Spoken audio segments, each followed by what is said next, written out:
Hey, econ students, this is Jacob Clifford. I'm super excited you're joining me here for Microeconomics Unit 5. We're talking about labor and the labor market. First of all, before we start, thank you so much for coming to my YouTube channel and joining me. I've been helping you, at least I'm trying to help you all through April, making these live sessions. Please do me a favor, let me know if this is working. Let me know in the chat right now, say, hey, okay, this is something that's valuable. If this works, let me know how I can help you. As I move into May, or as we move into May, I'm gonna make more videos to help you get ready specifically for the AP test. I'm sure that many of you are AP students, so I'll make several videos where I'm designed just for this year's test, because it's be kind of different and special. But thank you so much for joining me. Do me a favor, if you don't already have it, get the Ultimate Review Packet.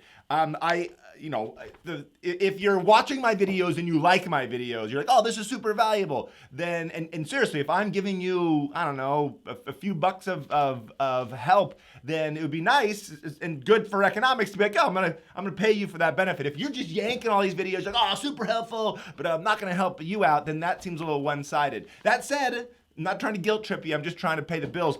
Get the Ultimate Review Packet, it's totally gonna help you learn. You should also have the worksheet we're gonna be using with today's lesson. It's gonna be, all about practice. These videos are all about practice. So if I didn't already mention it, which I didn't, the Ultimate Review Packet, there's also one of these for AP US History. Next year, there's going right now for AP World, AP Human Geography, AP Calculus, Government and Politics. So there's Ultimate Review Packets for multiple subjects. You definitely want to check it out. Again, this is the best thing you could possibly do, because these videos are good because they help you practice. My YouTube channel is good because it helps you, but these include practice tests. They include a bunch of practice material. They include summary videos that summarize the entire video or the entire course. They're going to help you out, so check them out. Anyways, that said, let's talk about this unit. Let's jump straight into it. So here we go. Unit 5. First thing I want to do is I want to give you the kind of the overview of what we're going to be doing today, and then we're going to jump straight into it. So take a look at this. Here's Unit 5, super short unit. This is going to go super fast, but the key skills are always the same when it comes to Unit 5 in the labor market. Understand, we're just talking about supply and demand over again. That's all we're doing. Literally just supply and demand again, except in this case, demand is going to be by the businesses. They're the ones who are demanding resources. So the labor demand is by businesses, and individuals, you and me, households, we're supplying the labor. So that's what we're looking at here, basically supply and demand over again. Same general concepts as you've learned in the past. The idea of marginal analysis, that's all stuff you're going to see.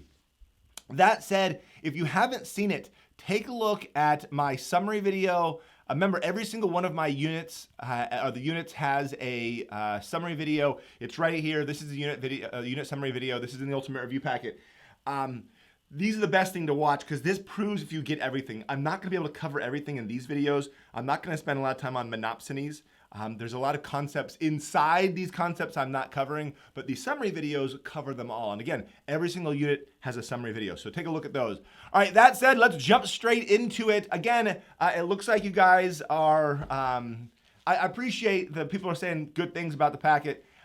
Thank you so much for getting it, and thank you so much for watching these videos. So let's jump straight into today's practice sheet.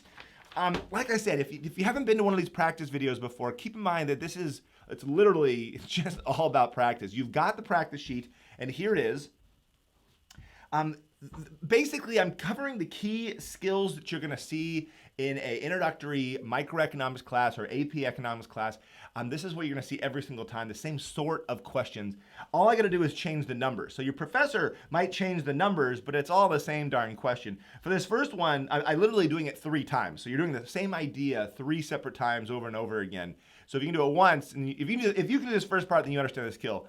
Then in the second part, I'm moving over kind of the graph so you understand a perfectly competitive resource market and firm graph. And in the second page, we'll be talking about a completely different kind of idea, the least cost rule. I'm finishing it off with a free response from the AP test. So that's what we're doing right now. You guys ready? Are you excited? I'm excited. I'm always excited anytime I'm doing economics. So let's jump into it. First of all, let me take 2 steps back before we move forward. This is the most academic stuff you could possibly imagine when it comes to the usefulness. So I have a business. I have 2 employees. I've never drawn this chart and I've never drawn this graph. And so really, this is not that realistic. The concepts are realistic. So that's why I always tell you, remember, the concepts are realistic. You're going to be using these ideas, even though it's never really this perfect. Like the world is never this perfect to build these calculations. So some people get upset. We're like, I really want to understand how to run a business. Well, that's business management. Take that course. Economics gives you kind of these foundational ideas. So just keep that in the back of your brain as you work these things out. Also remember, there's a whole section I'm missing. I'm kind of skipping out on the whole idea of supply and demand here. I'm not having you draw supply and demand graphs, even though your teacher will have you do that. So, supply and demand you've drawn earlier. Basically, like I said earlier, the demand is the firms that are demanding labor. The supply is going to be by you and me, and those curves can shift. So if firms want more workers, demand would increase, the wage would increase. If for some reason let's say there's an increase in the supply of lawyers, like law school is really cheap and easy, everyone can go, that would increase the supply of lawyers and drive down the wage. This idea tells you why every single job has a wage and what that wage is. So surgeons, well, the supply is really low, it's hard to be a surgeon, and the demand is very high. That gives you a high wage to be a surgeon. So basically, if you understand this concept, you understand when you go out in the real world, your goal is to do two things. One, find a job that has high demand that people want to pay you for and has a low supply. That's hard to be getting that job. So I always tell my students, when you go to college, get the hardest possible major you can. Obviously, different people have different interests, and that's fine too. But understand, you don't want to be in some really ridiculously easy major that everybody else can get, because that's going to increase the supply and lower the wage. Now, all those things I'm skipping, and we're jumping straight into these kind of calculation practices, as you'll see. So here we go. Use the chart in the firm for a perfect competitive labor market to answer these questions. You've got the same thing here that you did back in Unit 3. You've got the quantity of workers and the total product. So this is absolutely nothing brand new. You've seen it before. First thing you have to do is calculate the marginal product. Marginal product is the change in the total product. So it went up by 15, it went up by 20, by 10, 8, 4, 1, and -2. When you see those numbers, like I said, you feel really comfortable with this concept, mainly because you understood Unit 3 concepts. And you understand there's 3 stages of returns. So right here, stage 1, marginal product is increasing. Stage 2, marginal product is decreasing because of diminishing marginal returns. And in stage 3, marginal product has actually gone negative. Again, this is going to happen no matter what. These aren't lazy workers. This is just when you add fixed resources, in this case workers, when you add variable resources to a certain number of fixed resources, eventually this is going to occur. All right. That said, now the question is over here, and this is what we didn't learn back in Unit 3. This is why we're doing it now. In Unit 3, you actually did these calculations, but we never said how many workers should you hire. We just connected this to marginal cost. But now we're saying, okay, well, how many workers do you hire? So let's go look at some stuff.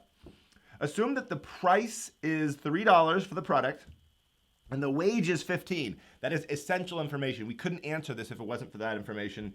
How many workers should we hire? Well, we know that this is the amount these workers bring in terms of stuff produced. Now what we're going to do is we're going to calculate the marginal revenue product, sometimes called the value of the marginal product. But just understand that I'm converting these numbers into dollars, right? So if it's $3, I can sell each one of these products for $3. This worker brings in $45. This one brings in 60. Notice this is dollars. I'm putting dollar signs next to it.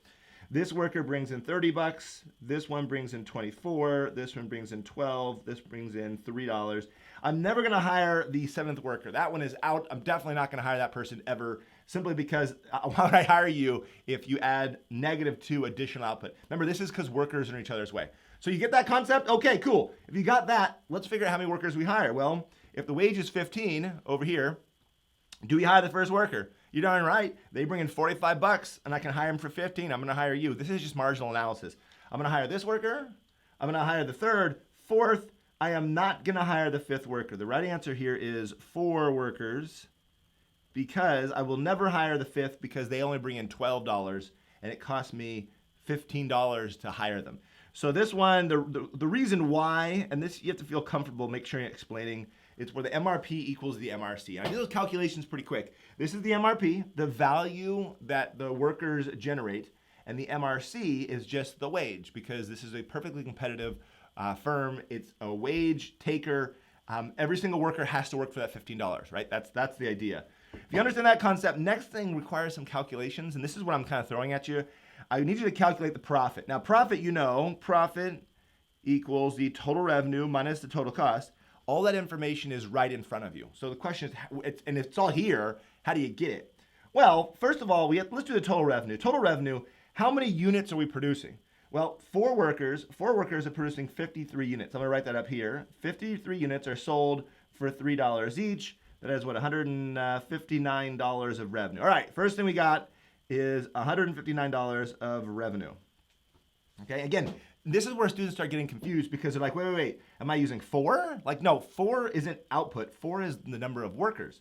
The number of output is 53. So the total revenue would be 53 times that $3 price. That gives you $159. The total cost, I'm not gonna write it down here, I'll write it up here. Total cost equals the variable cost plus the fixed cost. Well, the fixed cost they gave us was 40, so I can write that down, that's easy. What variable cost? Well, variable cost is the labor. What's the cost of the labor? Well, I'm hiring 4 workers. 4 workers each cost me $15 each, which we already established earlier, that was given. So 4 times 15, what is that, 60? $60 is there, so a grand total of $100 of total costs. That gives you $59 is what is the profit.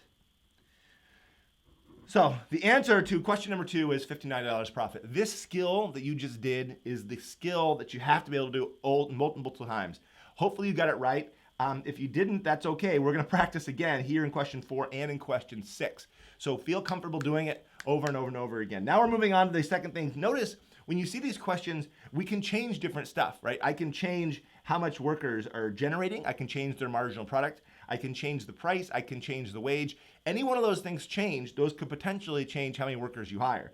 So in this case, it says, assume the price of the product increased to 5. Aha! Instead of being $3 anymore, now the price is $5. How many workers should you hire to maximize profit? Well, notice, that doesn't change the marginal product. The workers still produce the same amount of output. And this is kind of the key. I want you to understand this like conceptually for bigger stuff. If you want to find a job, and you want to find a job that generates a lot of revenue for you and that increases your wage, you have to have a very high productivity. The more productive you are, like the more things you can produce and you can add to the company, the more revenue you generate, more value you are. Now, in this case, it's not changing how much you produce, right? This will be changing the price of the actual product. So if you can sell the product for a higher price, then you're more valuable. So there's really 2 things that affect your demand, right? Your value as a worker, how productive you are, and the price of the product that you're selling. If the price of the product goes up, then you're automatically more valuable the labor. Right now, we're calculating the marginal revenue product over again, except this time I'm going to calculate it for $5. You know exactly what I'm doing. So what is this? 5 times 15. What is 5 times 15? 25. What is that? 70, 75? Yeah, there it is. 75. 5 times 20. This is 100. 50. 40. 20. Notice I'm kind of leaving off the dollar signs. I should add those on there. I want you to understand that these are dollars. This is not stuff anymore. We've converted these things, this amount we're producing, over to dollars. This tells you the value of these workers. Now, remember, the change here was the change in the price of the product. So now we still have a wage of 15. Now we're going to start hiring workers. Do I hire the first worker? Darn right. Second worker? Yes, yes, yes. Yes, I'm going to hire the 5th worker because he brings in $20 to my company. I am not going to hire the 6th. So the right answer was 5 because the MRP equals the MRC again. But now notice, I'm hiring more workers. The company is hiring more workers because now that 5th worker only used to generate $12, but now at a higher price, they generate more money. Now they're worth actually hiring. Now, assume the fixed costs stay the same. They're $40. Calculate the profit. Exactly the same skill that we did a few minutes ago. First, we calculate the total revenue. The total revenue is the price times the quantity. So the price we said was 5 times the quantity is 57. Alexa, what's 5 times 57? 5 times 57 is 285. 285 is the total revenue. And then if I'm trying to figure out the labor, remember it's $5 times the $15 wage. 5 times 15 is $75. Plus, don't forget, we got to add in that fixed cost of 40 plus 40 equals, so this is calculating the total cost is, what is that? That is 115? Yeah, 115. Subtract those suckers out, and what do you get? You're going to come up with 170 is the profit. Again, I know I went a little quick right there, and that's okay. You can do little calculations on your own. That's what part I'm kind of skipping over. But I want you to understand the answer, and what we just did is the same thing we just did here. We just used the different numbers because we're a different quantity of workers. So again, big picture, what I did to calculate the total revenue, which was the 57 units times the price of 5, then calculated the cost, which included both my variable costs and my fixed costs. Variable cost was the labor, $5 workers times $15 each, plus that $40 fixed cost gave me 170. Subtract them out, what do you get? You get the profit. Again, I can't make that too exciting to, you either get it or you kind of don't get it. Number 5, assume the government establishes a minimum wage. All right, now things are going to change a little bit here. So for this one, now the minimum wage is 25. So ignore this column. We're officially done with that. We're still just looking at this one. So we're just assuming this is the one we're looking at where the price was $5. Now, if the government came in, before we used to hire 5 workers, right? That's what we just calculated here in question number 3. Now, can we hire this 5th worker anymore? No, they only bring in $25, but the government says, listen, yeah, you can't hire them. They have to bring in at least $25 to hire them because, obviously the wage is 25. So now, sorry, I can't hire you anymore. This is the idea of minimum wage. Minimum wage does cause, and it's debatable how much, but it does cause some sort of unemployment. And the reason why is the workers that would be hired, the workers that generate the less amount of additional revenue now can't be hired because it's just not worth hiring them. So now I can't hire the 5th. I would hire the 4th. The answer is 4. Again, MRP equals the MRC. Again, this last one for number 6, you go through the exact same process over again like I just did. I'm going to skip that. I'm just going to write out the answer. The answer is 125 is the answer for this one. Again, if you're confused on why that is, that's because you maybe didn't fully understand question 4 or question 2. So make sure you understand how you got your answers in question 2 and question 4. Then do the same thing. That's the answer in question number 6. I'm just going to leave that there because I want to move away from just calculation practice and having you watch me, multiply and add things together. I want to get into other concepts. But this one, go out, make sure you understand how you actually got 125 is the right answer. All right, we're moving gears over to the actual graph. Remember, when it comes to perfect competition, there's the product market, which you learned in Unit 3. That's the idea, in fact, let me draw it. This is going to be super helpful. This is going to be helpful. Remember, this video is more for people who've seen this stuff before, so if I'm going too quick, I apologize. This concept with demand and supply and the price and the quantity and an individual firm, you know this from demand equals marginal revenue. From Unit 3, here's your marginal cost. And then I can draw an ATC if I wanted to. You understand you produce where MR equals MC. This is the price. This is the quantity. There's the market and the firm. That concept is the product market. The product market. You learn this back in Unit 3. You feel comfortable with it. You can shift that graph. You can draw that graph all day long. Now we're switching gears to the resource market.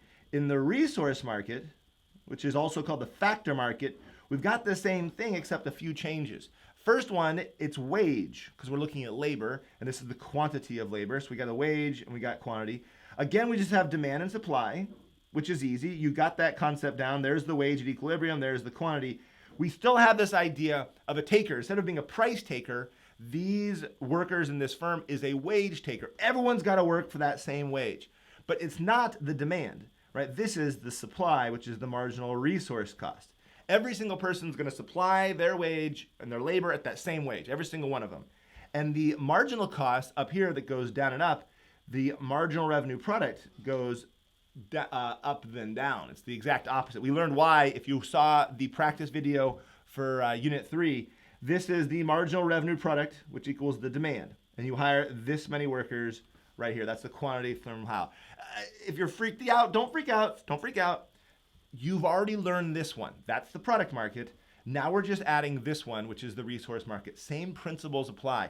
You hire where MRP equals MRC. right? You produce where MR equals MC. You get this stuff. You totally get this stuff. So let's go do it. And here it is.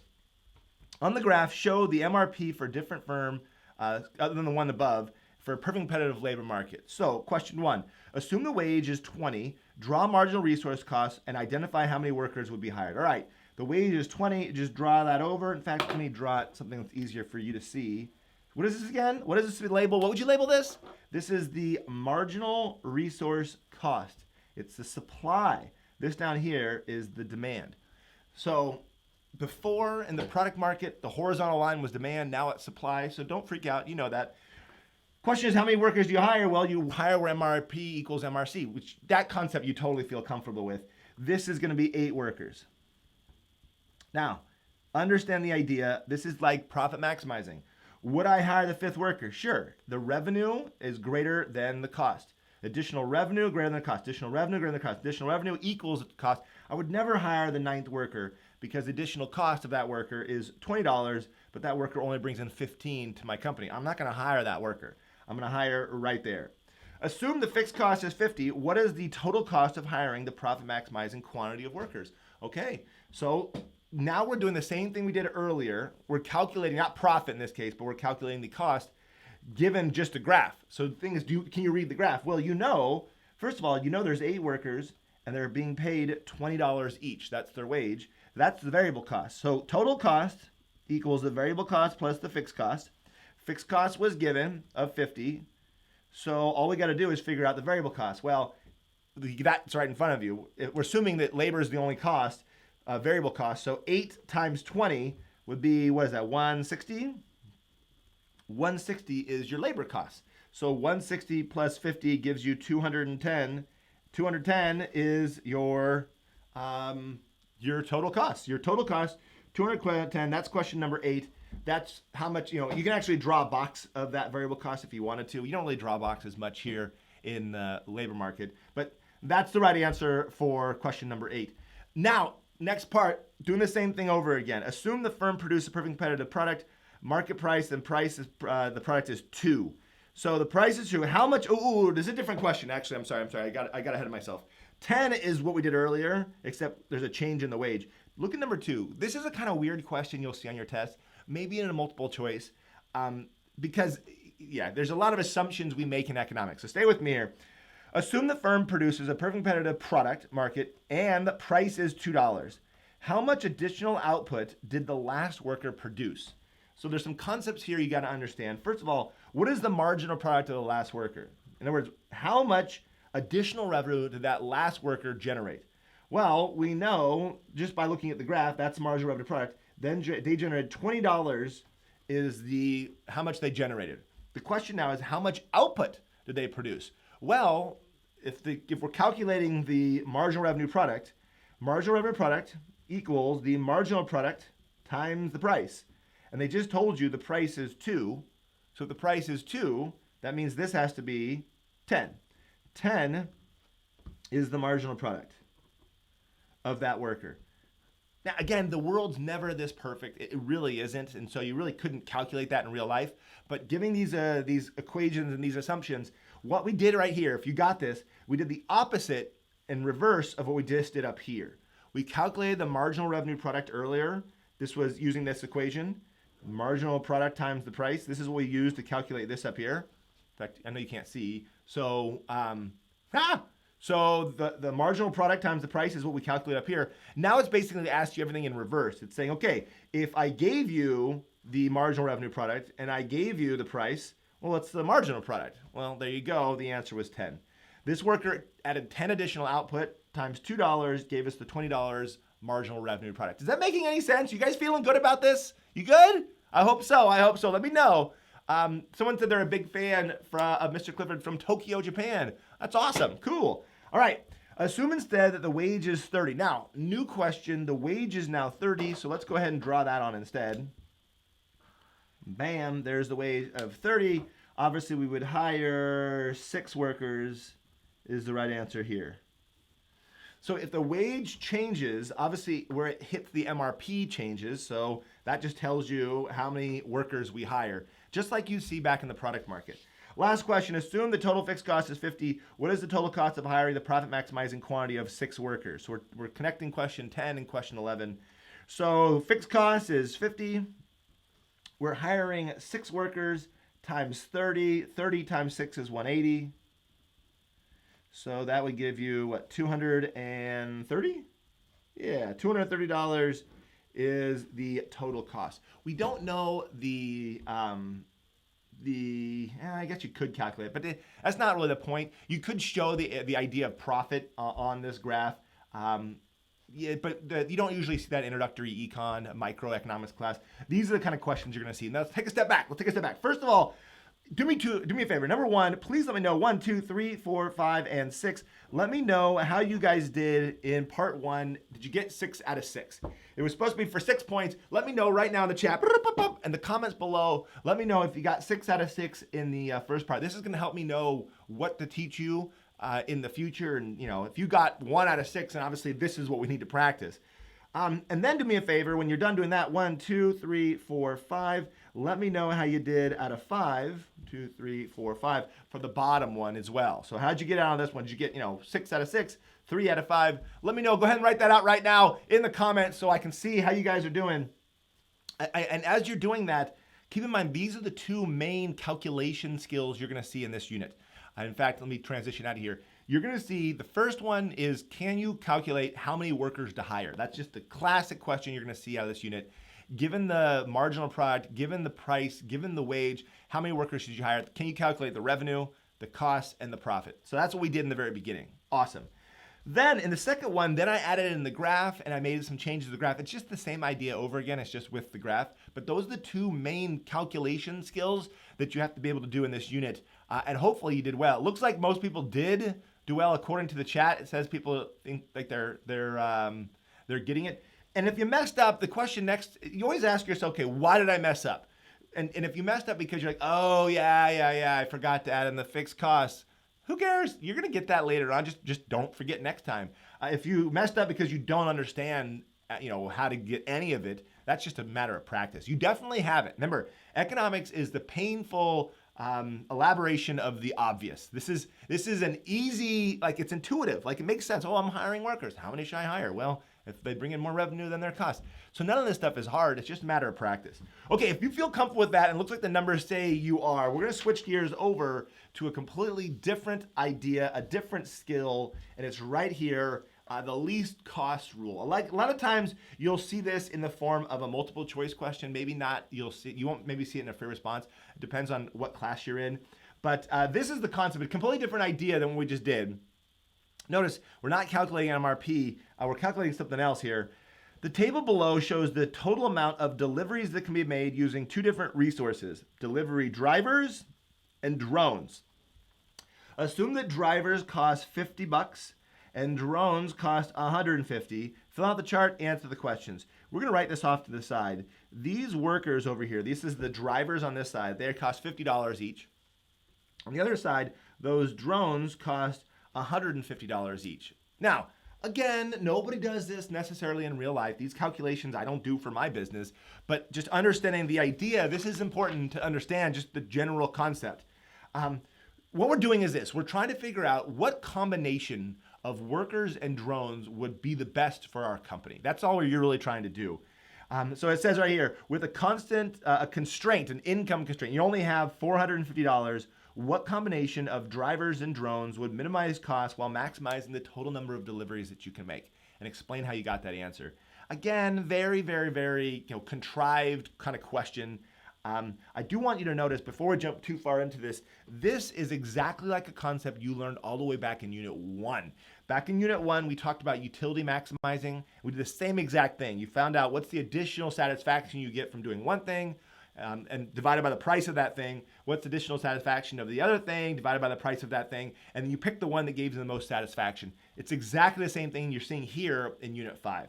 So there's some steps you got to take. First step is calculating the marginal product, which you already know, and I gave you a column for it. This is 100, 50, 25, and then what is that, 5. Notice it's falling just like it was earlier in the last thing we did. Marginal product eventually always goes down, right? Marginal product is going down. Each delivery driver notice they're making more deliveries, but the rate is falling. So each worker adds less additional output.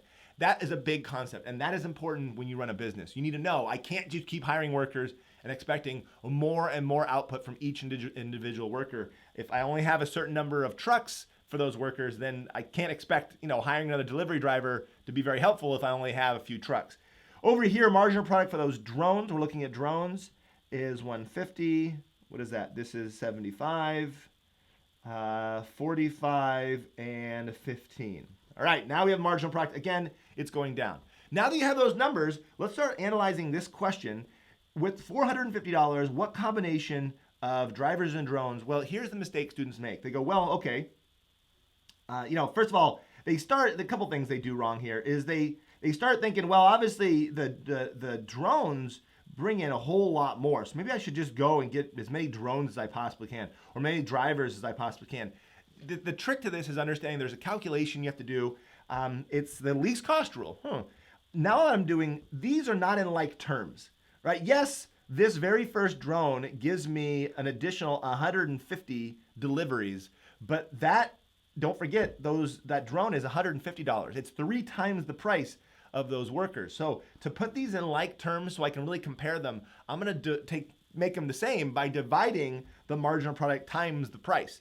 In other words, I'm calculating the marginal product divided by the price of that resource, and that gives me how much output I'm getting per dollar, which is super valuable.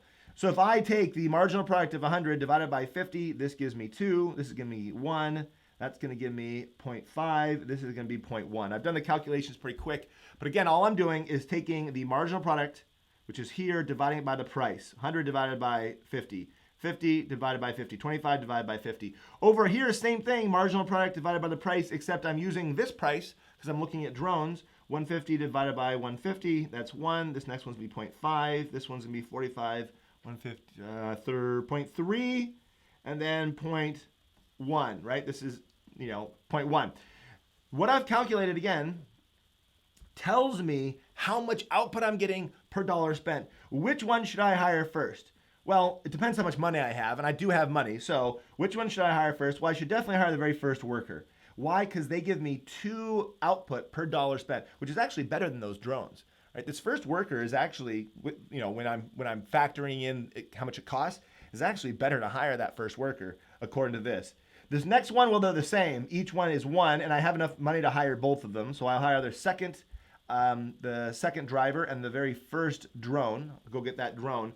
Now I've spent 50 plus 50 plus another 150. I spent $250, but I have $450, so I can spend some more. I'm going to get the third worker, because it's 0.5, and the second drone. That must be the right combination. Ta-da! That's it. I've spent a grand total over here.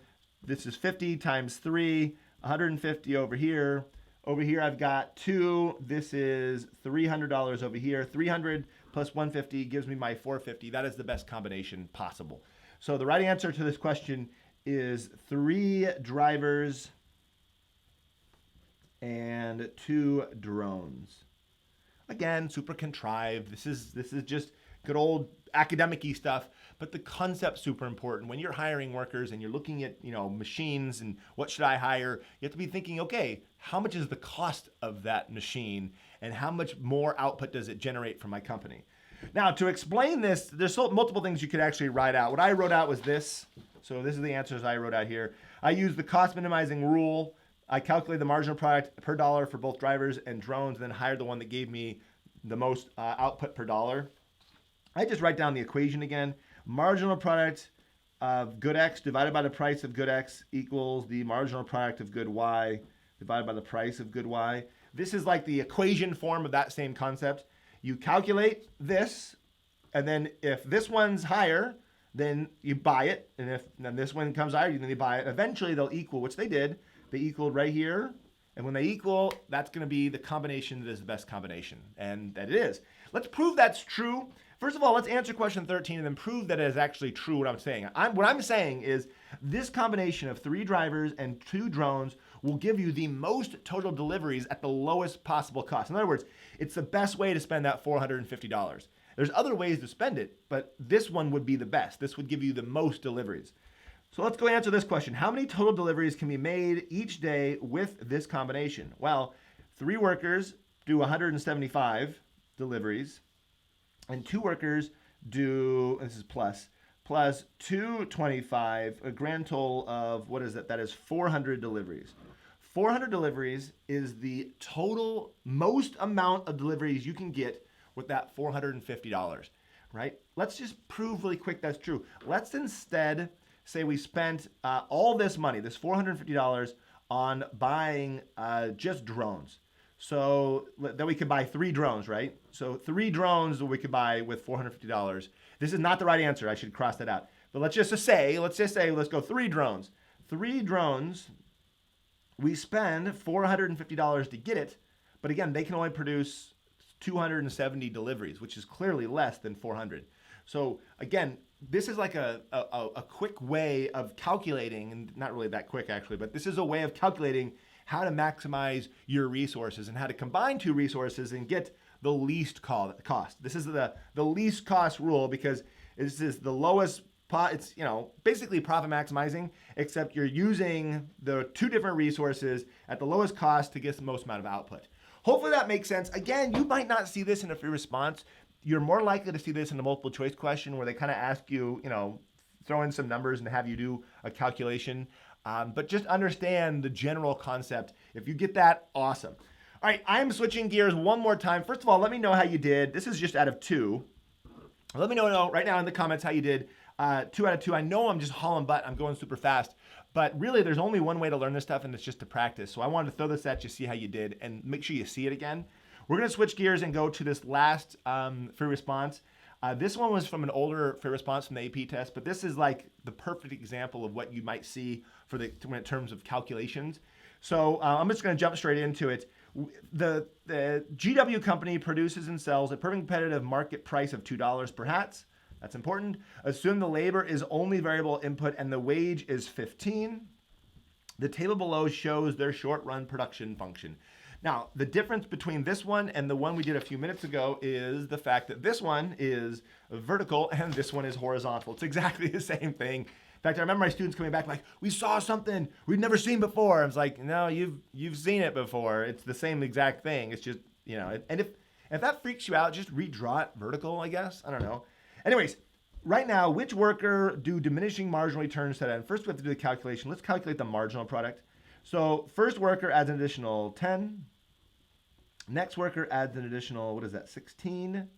Next worker an additional 10. Next worker an additional 8. Next worker an additional 5. Next one additional 3. Again, all I'm doing is calculating the change in the total product divided by the change in inputs. This gives me the marginal product, right? The marginal product is just how much additional output did each worker generate. In this case, it went from 10 up to 16, and so the marginal product's increasing, but then it starts going down, right? And that becomes the issue. It starts to go down. When it starts to go down, after which worker? The answer is after the second worker. Now, you didn't need to actually explain anything, but understand the law of diminishing marginal returns is setting in when the marginal product starts to fall. It goes up. Once it starts to fall, it must be after the second worker. Calculate the marginal physical product of the 5th worker. We already did that. Yay, it's 5. 5 output, no calculation, no explanation required, no show your work. The AP test has been changing over the years. This is an older free response. You can see this is from the 2008 test. Nowadays, they ask you show your work. Like make sure you understand how you got that number. The one thing I do want to watch out for on this one, if you were to show this equation, a lot of students go, well, it was just the change in total product. The actual equation, now stay with me here, and do me a favor, write it down. If you know, the actual equation for the marginal product is not just the change in the total product. It is the change in the total product divided by the change in input, so the quantity of labor. The reason why is because, and the reason why it was easy to calculate is this just is going up by 1. It's going up, one more worker, one more worker, one more worker. If this was going up by 2, so this was like, to 2 to 4, 4 to 6, then you'd have to divide this number you're getting divided by 2. If that makes sense, cool. If it doesn't, that's okay too. But just understand the AP test and your college professor might require you to actually have the equation. You gotta make sure you have the exact right equation and you get the concept. All right, we're moving on. Calculate the marginal revenue product of the 3rd worker. Oh, okay. The marginal revenue product equals the marginal product times the price. Now, the only reason this is true is because they told you it's a perfectly competitive market. If it wasn't a perfectly competitive market, if this was a monopoly, then it would not be this way. But they told you that, so there's the equation. Marginal revenue product, the marginal product of this worker, of the third worker, is 10. The price they gave you is $2, so it's $20 is the marginal revenue product. So second worker, 5, $20. How do you feel about this? You feeling good? All right. Next one, how many workers will this firm hire to maximize profit? It's starting to get ugly here, but let's make sure we calculate. I'm going to add in a column, and yeah, it is pretty ugly, so I'll just write it here, forgive me, of the marginal revenue product. Let's do a quick calculation. This one, what I'm doing is I'm calculating I'm multiplying the marginal product times the price of 20, or of 2, so this would be 20. I'm calculating how much revenue these workers generate. This would be, what is that, 32, then this would be 20, 16, 10, and $6. Again, I know this is ugly. Please don't punch me in the face, but understand this is the value that each worker generates for the company. So how many workers should they hire? Well, we have to go back to that wage. The wage is 15. Will I hire the first worker? Yep. Second worker? Yep. Next worker? Yep. Yeah, I'm going to hire the fourth worker. He brings in $16, and it only cost me $15 to hire him or her. I will not hire the fifth. The answer was 4 workers. 4 workers where the MRP equaled the MRC. Again, some people get their pennies all in a bunch because they're like, whoa, wait a second. These don't equal, right? It's not 15 equals 15. Understand, just like you did in Unit 3, that this saying equal means as close as possible without the marginal resource cost going up or above. So MRP equals MRC without the MRC going above. That's what this is trying to say, but just write it this way. It's a lot easier. All right. If the company has a fixed cost of $20, what is the company's short-run profit from hiring 2 workers? Now notice, this is kind of tricky, and I think this is when my students got confused when they did this. They're not asking you to do it for 4 workers anymore. They keep switching it up and saying now 2 workers. So for 2 workers, first of all, there's a lot of things we got to calculate. First of all, total revenue. It's the price times the quantity. We already know the price is $2 times the quantity. Well, 2 workers can bring in 26. So that would be $52 of revenue. Again, this is because of 2 workers. We're not doing 4 workers, we're just doing 2 workers. So $52 of revenue, we got to subtract out the cost. Well, 2 workers, we're talking about variable costs and fixed costs. The variable cost is those 2 workers we're talking about times the $15, that's $30 of variable costs, plus $20 of fixed costs, which was given. So the grand total is $2. Horrible profit. That'd be a horrible company. But $2 profit is the amount of profit that they're going to earn for this. That was the right answer here. Last one. If the price of hats increase, what will happen to the number of workers hired in the short run? We just did this. So if you understand what I did earlier with this worksheet and the this answers to question 3 and 4, then you totally understand what's going to happen here in F on this very response. Again, the question is, if the price of hats increase, so let's say hats were $2, now they go up to $5, right? What will happen to the number of workers hired in the short run? The number of workers will increase. And the question is why the marginal revenue product would increase, so more will be hired.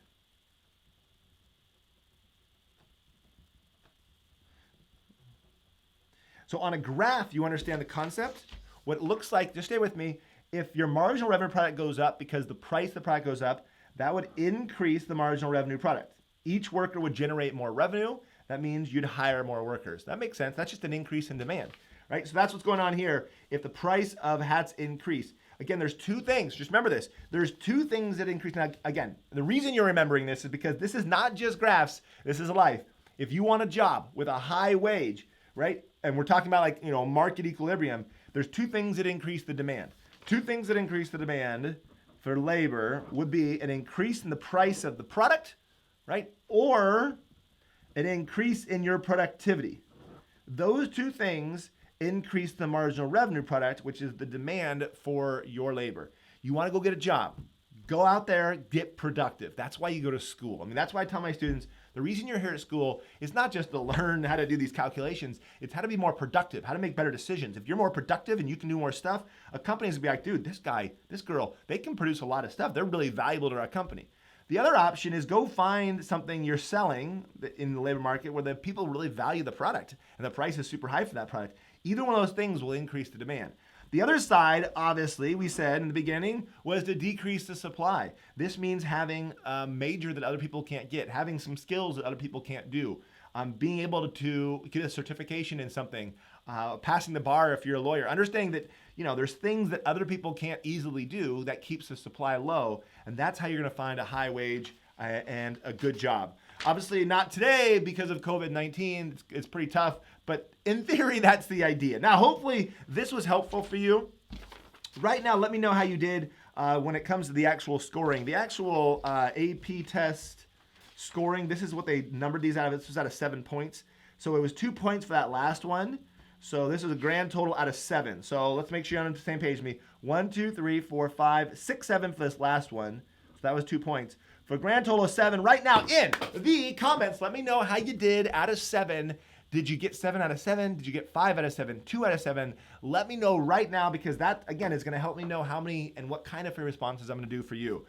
One of the biggest mistakes students make when it comes to this unit is because it's a short unit, they have a tendency to be like, it's easy. It's really easy. And then they don't realize that, these calculations, they're not hard, but they're easy to mess up because there's a lot of numbers thrown at you. There's 5 workers at a price of 30 with a wage of 15 and the marginal product is 20. Like all that stuff starts getting like, wait a second. And you can just see numbers flying around in your head and you're like, wait a second, I'm not sure I understand what I'm calculating, what I'm looking at. So it's 100% all about practice.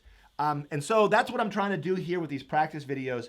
The thing that I left off, which I'll show you super fast, is the idea of a monopsony, which is a monopoly for labor where there's only one firm that's doing the hiring and there's only one place you can get a job, and that's from this one firm. There's a graph that goes with it. I won't spend very much time on it, but I have videos that explain it and other things that talk about that concept. Really quick, let me draw the graph for you though. I don't have a practice question for you. I do in the practice questions in the Ultimate Review Packet. I have several monopsony practice questions for you. Understand we're talking about the demand for labor, which is the marginal revenue product.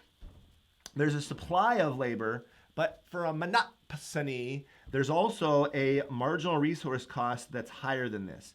If this helps you, this is like an inverted monopoly. Think of it like a monopoly, except it's kind of flipped around for very similar reasons. And all you got to really know about a monopsony is normally the wage would be here. That's where equilibrium would be, right? But we're not going to be there. Why? Because you hire where MRP equals the MRC, which is here. So they're going to hire fewer workers. This is for a monopsony. So they're going to hire fewer workers than they would in a competitive market. And you think, they're going to hire, pay a higher wage. No, that doesn't make any sense. Like if I'm a steel town, I'm the only person hiring in town, that doesn't make any sense.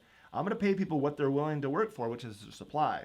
And so this would be the wage. So what you have to do walking away from this, 1, be able to draw it. 2, understand the wage is less than perfect competitive and the quantity is less than perfect competitive. Now you probably want, because you're a micro student, I want to draw deadweight loss. Yeah, it's not really the concept of deadweight loss, so don't draw a triangle there. Just understand the general concept of a monopsony. Okay, that said, I hope this was super helpful for you guys. I also made a labor market and personal finance video last Friday. If you haven't seen that, take a look at it. It's my case studies. These case studies videos are more like practical application. So I talked about the highest paid majors and why they're the highest paid majors. That was the second case study that we did. He answered some questions about that. And the first case study we talked about was the stock market. What's going on with the stock market? Is now a good time to jump in the stock market? What are bonds, stocks, dividends? Those are all concepts I talked about last Friday in that video. So go watch that video. It's going to be super helpful. Really quickly also, if you're a teacher, please remember, do not use this worksheet with your students. This is not designed for classroom use. Email me if you have any questions about how to use these resources. I'm making this special for COVID-19 and trying to help students out in this real tough time. Anyways, I hope this was helpful. Let me know in the comments if it was. I'm always here to help you guys learn as we move closer to the AP test. I'll make more videos specific to this year's AP test. For now, I just want to give you these practice videos so as you progress through the different units, you feel like you're learning. Like I said earlier, if you haven't gotten it, the Ultimate Review Packet is amazing. It's designed to help you out, and it's designed to make sure that you practice this stuff. So get the Ultimate Review Packet. If there's anything you need, you let me know. Do me a favor right now, make sure to subscribe, like the video, and tell your friends that this channel is gonna help you guys learn. Hopefully you're staying safe. Hopefully everything's doing well. It's a pleasure to be like your online teacher. I got all these people in the comments that are like, hey, thanks, Clifford. Thank you. You're like my teacher now. You help me out. Hey, I'm here to help. Thank you so much for joining me and letting me be kind of your kind of sort of teacher. Anyways, you know exactly what I'm going to say right now because I always say it. Thanks so much for watching. Until next time.